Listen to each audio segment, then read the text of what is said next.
As we begin today's video, I want to reiterate the importance of the topic that we have been discussing in these last several videos, the topic of forgiving, the topic of forgiveness.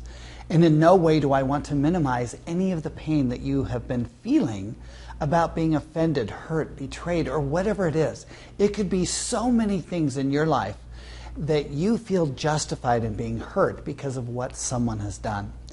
Over and over again, when clients come to me, we reach a barrier in their pursuit of happiness and peace when they're unwilling to forgive. And over the course of these videos, I've been trying to give you a step-by-step process by which you can authentically forgive the people that have offended you, that have hurt you, that have betrayed you, or whatever it is. And these steps are really important. And today we're going to be talking about step number 5, which is forgiving. It is in this step that you actually do the forgiving. But steps 1 through 4 have been very important.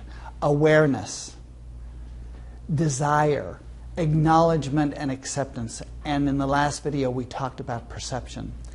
Those 4 steps are very important to prepare you to forgive emotionally and mentally first. So by now, you've probably felt some relief of the pain that you might be experiencing. And now as we move into this step, it is very important that you actually do the forgiving. And then in the next step, we're going to talk about healing so that you can make this a very complete process to rid yourself of the pain. Now, this is something that you can do on a regular basis. And once you make authentic forgiving a habit, steps 1 through 4 can be very quick. They don't have to be very long. You can move through them quickly to get to the point where you actually can do the forgiving. And now that we're in step number 5, the actual forgiving, you're going to realize just how simple this is. It would not be as simple if we had not spent the time in the other 4 steps. So let's say that David is your offender, and that now is the time that you need to forgive David. This is how it's done. It is very simple, and you simply say out loud, David, I forgive you and I release you. It is very important that you say this out loud, and it's very important that you say it often and over again to the point that it actually becomes a mantra.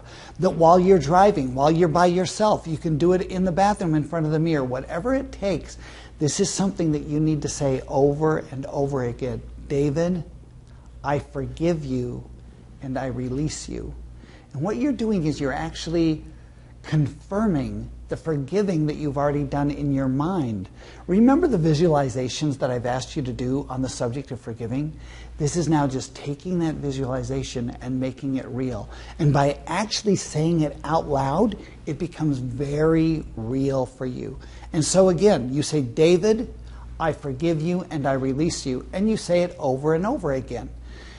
You should start to feel a burden lifted off your shoulders and the peace that will come through forgiving. Now, the same process is true if you need to forgive yourself. There's a slight difference, and I want to explain that difference to you. The difference is this. Many times we find it difficult to forgive ourselves because we know so much about the issue. We know so much about the event, and we know so much about ourselves.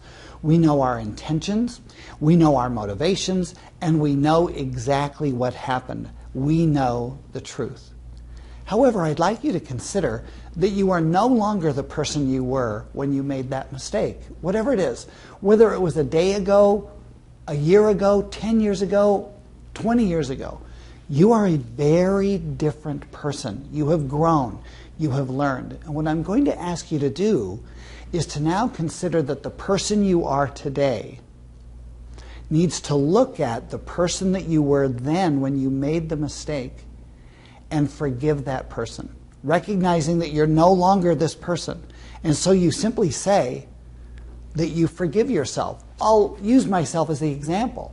I would say, Kirk, I forgive you and I release you. Had I known better, I would have chosen better. Had I known what I know now, I would have never made that decision. I would have never made that mistake.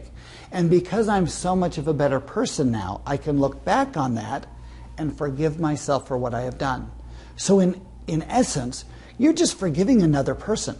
You're forgiving the old you. You're forgiving the old person that you used to be because you have learned from that experience. And so as the new person, you need to forgive yourself for what you have done. And you simply do it by saying, had I known better, I would have chosen better. Had I known then what I know now, I would have made very different decisions. I would have acted differently. Kirk, I forgive you and I release you. And it is a powerful releasing of emotion, releasing of any obligation. This becomes a very powerful tool, and it's something that you should do on a regular basis, whether it's forgiving someone or forgiving yourself. I would like you to remember that this is something that you need to do on a regular basis. It happens for me. There are times during the day when I'm likely to be offended, where something is likely to not go the way that I intended it. It is much better for me to forgive quickly than to harbor any kind of a grudge. And it takes a little bit of awareness. This goes back to step number 1, becoming aware of your feelings and your emotions when you're offended. And as you become aware of that, you're going to want to get rid of those negative emotions sooner rather than later. And so this step of forgiving becomes very important, but it is something that you do on a regular basis, every day, and maybe multiple times during the day, depending on your situation and your circumstances. This is step number 5 in the process of authentic forgiving.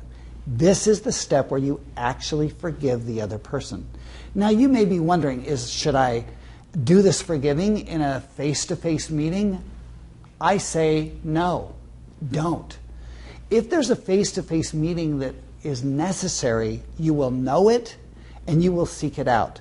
But I caution you that before you have a face-to-face meeting to say that you forgive the other person, you need to have gone through all 5 steps and actually forgive them in your mind, forgive them verbally, so that when you do go to a face-to-face meeting, you can honestly say that you have already forgiven them. Some people think that forgiving requires a face-to-face confrontation.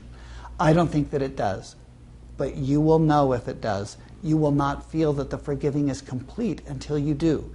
And if that's true, just do your homework. Prepare yourself. Forgive them first, and then have the meeting. Whether it's a letter, an email, a face-to-face, whatever it is, it will be so much better if you have gone through the process of forgiving first before you meet with them.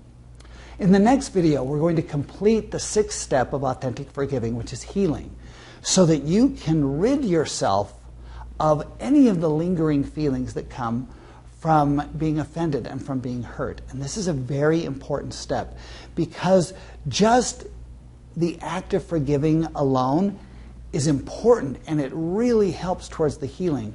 But there's some steps I'd like to describe to you that will accelerate the healing so that you can rid yourself of any of those negative emotions.